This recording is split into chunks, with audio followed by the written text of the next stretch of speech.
I have come to the conclusion that I like the idea of a white Christmas better than an actual white Christmas. What I think I really don't want is, as we come out of the evening Christmas Eve service, I want just a light fairy dusting coming down, not enough to slick up the roads, and then I drive home, then I want it to snow, and then I want it clear the next day so I don't have to shovel. I don't like shoveling.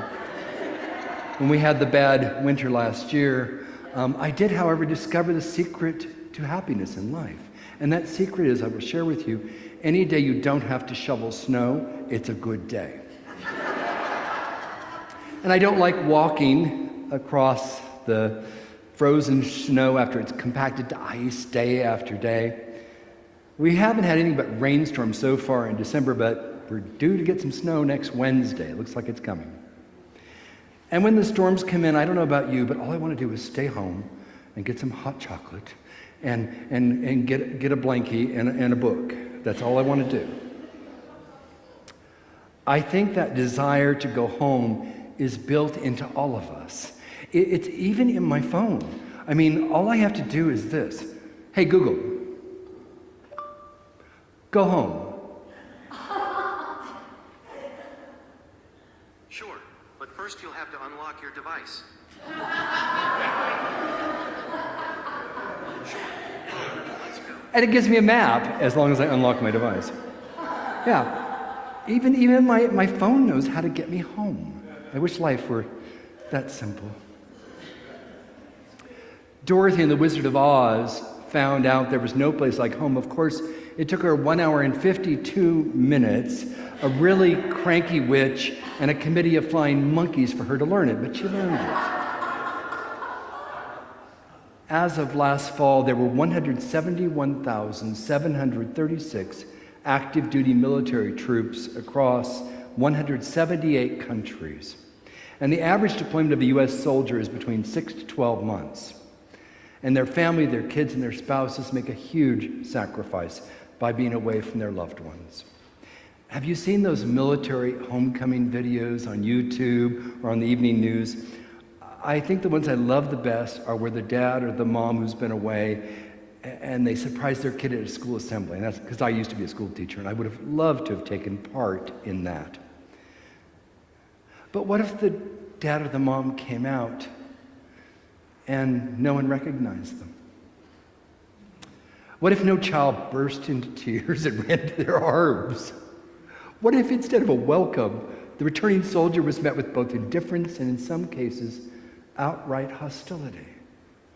How unspeakably sad that would be. How lonely. How empty. That emptiness is exactly what John tells us Jesus experienced. Jesus was not recognized when he came home. He was in the world, and the world came into being through him, yet the world did not know him. He came to what was his own, and his own people did not accept him. Of all the people who should have been ready to recognize the Messiah, it should have been the Jews, his own nation. Israel glorified in the commandments and ordinances and prophecies of their scriptures. The psalmist today spoke of the holy writings as though they were a living natural force like snow or like frost or like hail. Not only had their own scriptures prepared them for Jesus' homecoming, his cousin John the Baptist had tried to get them ready ahead of time to welcome Jesus. He told them Jesus was on his way home. But if Jesus was expecting a warm welcome, he was sadly disappointed. I wonder why so many people are not able to welcome Jesus home. Maybe they feel unprepared, like they haven't had a chance to clean up and present their best face. A lot of people are afraid to welcome Jesus home today because they feel they're just not good enough. It's almost like they think they have to impress him or offer a spotlessly clean house and a perfectly tidy soul before Jesus wants to be home with them. And they forget Jesus' words when he said, "Come unto me all who are weary and carrying heavy burdens, and I will give you rest." The only requirement for being safe at home with Jesus is being worn out from trying to handle everything yourself. Sometimes, like the Jews of his day, we're expecting a different Jesus to come home. The Jews of Jesus' day expected someone a bit more like the Lone Ranger who would ride up on a white horse and shoot the bad guys, the Romans. And when he did come home, and he talked about spiritual awakening, urging them to peace as opposed to violence, teaching them to love their neighbor, whoever that neighbor was, made them mad. Sometimes we wanted Jesus to show up who isn't quite so radical in his views about the poor. And we rather he would not harp on how materialistic we get. And couldn't he be a little more supportive when instead of pursuing peace, our first thought is to go for our guns? We want a Jesus who agrees with our politics, our priorities, and our spending habits. And when the real Jesus comes knocking on our door and challenges us to rethink some of these things, we don't recognize him. And sometimes we get mad. And we say, I think you've got the wrong house. Some folks are just too caught up in the busyness of their day-to-day lives to recognize how much they need the new life that Jesus came to offer.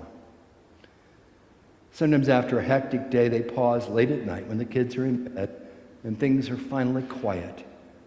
And just for a few moments, they recognize there just has to be more to life than going to work, coming home exhausted, catching a few hours sleep, and then doing it all over again. But they get caught right back up in the rat race, and they never find time to welcome Jesus home. But all this isn't the gospel. The gospel is in verse 12.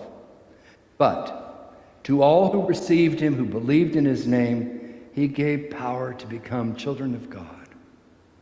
The good news is Jesus knew his children were longing for home. And he was determined that through the storms of this life, they would have a home with him. A writer once told a story about what he called his storm home.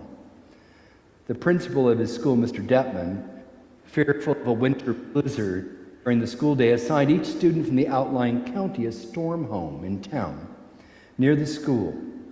If a blizzard struck during school hours, each child was to go to their storm home. Here is how he told the story through his boyhood eyes. Mine was the Kleckels, an old couple who lived in a little green cottage by the lake. It looked like the home of the kindly old couple that the children lost in the forest suddenly came upon in a clearing and know they are lucky to be in a story with a happy ending. I imagine the Kleckels had personally chosen me as their storm child because they liked me. Him, they had told Mr. Detman, in the event of a blizzard, we want that boy, the skinny one with the thick glasses. No blizzard came during the storm hours that year. All the snowstorms were convenient evening or weekend ones. And I never got to stay with the Kleckels, but they were often in my thoughts and they grew large in my imagination. My storm home. Blizzards aren't the only storms and not the worst by any means. I could imagine worse things.